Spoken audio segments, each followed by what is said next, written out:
My name's Adam Melnyk. I'm the owner of Seeding the Lead and a leadership coach, and I'm here to teach you about the 3 skills that you need to develop if you want to get into leadership.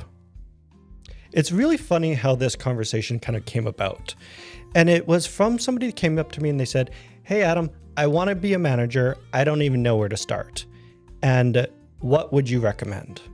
I remember sitting and scratching my head and said, well, the thing you need to understand is nobody cares about your hard skills. I don't care about your hard skills. If you want to get into leadership, it's all about your people skills, meaning that we have to increase your emotional intelligence. It's all about those soft skills.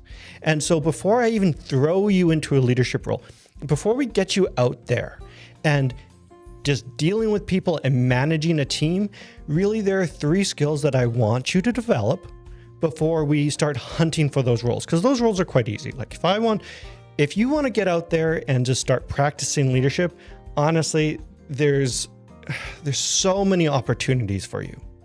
But if you don't have these 3 skills, it actually doesn't matter if you're in those positions. People are going to hate you and you're going to crash and burn. And I promise you, you'll never want to do leadership just again, period.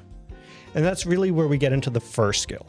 So the first skill I need you to master is positivity. You have to be positive. And the reason I want you to be positive is because people will naturally migrate to a positive person. Remember, when it comes to leadership, management, your power comes from your ability to make other people do things on your behalf.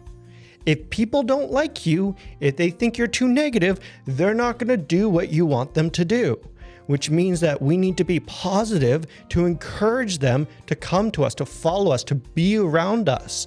We want to be positive. We want to be encouraging. And what this means is, 1, we look to uplift our people, not drag them down. We understand that at the end of the day, things will be all right. Things are going to be fine. At the end of the day, when we look at the world and kind of what's going on, you will be okay. It'll all turn out fine. What this also means, however, is not shying away from negativity. It's not about minimizing that negativity. If somebody comes to you with a problem, we're not going to shuffle it away and say, "Oh yeah, that's too negative. Let's be a little bit more positive." No, that's not what we're doing. We're going to embrace the negativity. We're going to seek to understand the negativity, and then we're going to create solutions to that problem to help them come out of that negativity, because ultimately we need to appreciate that, hey, everything will turn out fine at the end of the day. We have to believe this. And that's where we need to work on that sense of positivity. It's incredibly important. I cannot tell you how many times I've been around managers, around leaders, CEOs, CFOs that are just negative all the time. They're always bitching, moaning, and complaining about how awful life is, how nothing will ever work. And nobody wants to hang around those people. Nobody wants to participate with them. And typically I've seen business entrepreneurs and business people in general who are quite negative just tank their business, because the people that are real go-getters, the people that are top of their fields, they want to be going in a positive direction. They want to go in a positive direction with their career, with their team, with their life, and they don't want to hang around somebody who is negative. So the first thing you got to do is work on just creating a positive outlook in life. The second really big skill I need you to work on is problem solving. Do you know how many problems there are out there? There's a million, probably even trillions of problems out there. It does not help to start pointing them out and saying, hey, there's a problem, there's a problem, there's a problem. Nobody likes that. If you are constantly pointing out problems and you do not have solutions, honestly, it makes you look weak. It makes you look incompetent, and it damages your reputation. It makes you look like a victim. Like, nobody wants to follow somebody that is coming across as weak, as incompetent, and a victim. Like, nobody wants to follow you. So we have to change our mindset. If you have a problem, you have to be able to come up with one solution to that problem. Just come up with a solution. And many of my clients will sit there and say, Adam, I can't think of a solution. I don't have anything that could fix this. And I would say to them, awesome, then you can't bring up this problem to your superiors unless you can come up with a solution. I don't even care what the solution is.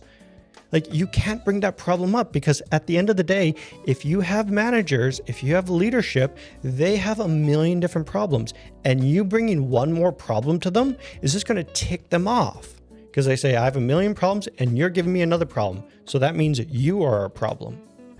But if you come to them with a solution, you say, here's the problem, here's a solution. They say, awesome, you're making my life so much easier because I have 99 problems and this one isn't one of them because we already have a solution. We have to be solution focused. And again, I know this is difficult. This is very hard because most people have a negativity bias. They naturally migrate to problems. We love to look at problems. We love to encounter them. We love to point them out. However, it is hurting you more than helping you. Unless you can come up with a solution, don't be pointing them out.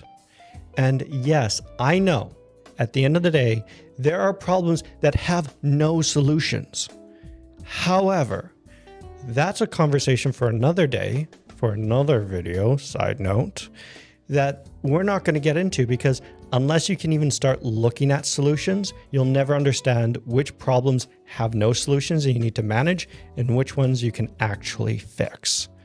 So I always encourage all of my clients when they start sitting down with me and we start working towards leadership or getting them into a managerial role or even just leading people is, can you find the solutions to your problems? If you have a problem, how do you fix it? You need to be able to answer these questions. And the third skill that I need you to master is listening. So the first skill, positivity, is all about getting people to come to you, having them just wanting to be with you. Problem solving is all about improving your reputation. This third skill is all about reducing your workload. And the skill's quite easy. It's just listening. But how many of us can actually listen?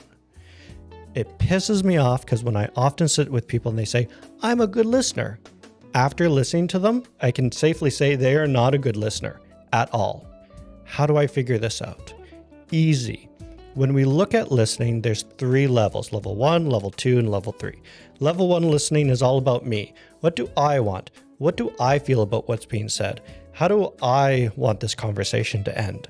Most people, when they're having a dialogue, think from a level 1 listening, which is not what we need. We need you at least at a level 2 listening, which is all about the other person. What do they want? What do they think that they need? Why are they saying the things that they're saying? What outcome do they want out of this? Ideally, we want to get you to a level 3 listening, which is all about what's not being said. And the reason why it's critical to get to a level 2 and a level 3 listening is because 1, it helps us understand any problems that come across our plate.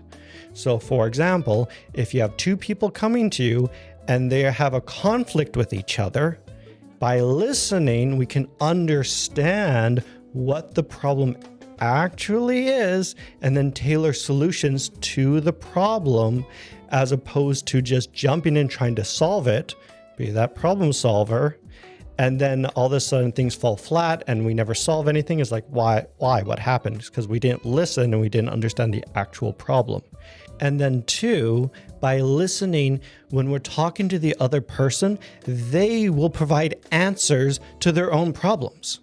So too many times I see people in leadership, they get into a managerial role, they get into a leadership role, doesn't matter. And they feel like they have to come up with all the solutions. That's simply not true. 99% of the time, the other person already has a solution. They already know how to solve the problem. They just need to be able to express themselves in a way that it comes out in. And how we do that is we simply listen.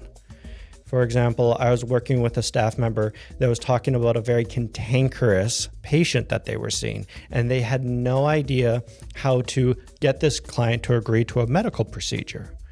Well, in listening to them, I asked some questions, some curious questions like, What do you think about this?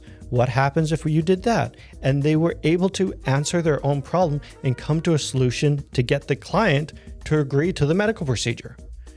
And all I did was listen. I didn't offer any advice. I didn't give them a solution. I just listened. And this is critical because, again, once you start gaining leadership, you have people that you're going to be managing. You can't be going around solving every single person's problems. You just don't have the time for that, nor do you have the bandwidth, unless you really want to burn out. And again, that's your own prerogative. If you want to burn out, that's on you. However, if you want to be sustainable, if you want to be in the career for a long period of time, you have to learn to listen to reduce your workload. Be lazy. Let your team solve the problem. Let your team come up with the solutions. You just listen. And then once you've mastered these 3 points, awesome. Now we can get you into a leadership role, and you're going to have a much better time, and you're going to last a long time in this role, and you're not going to get fired. You're not going to have a lot of negativity around it, and you're going to be quite successful. There's many other skills you should master, but if I were to boil it down into 3 things you need if you want to get into that leadership role, it's honestly that listening, positivity, and problem solving. You got to master these 3. If you found this video helpful, give it a like, subscribe, and share it with somebody that could also use this information. Otherwise, I'll see you in the next video. Cheers.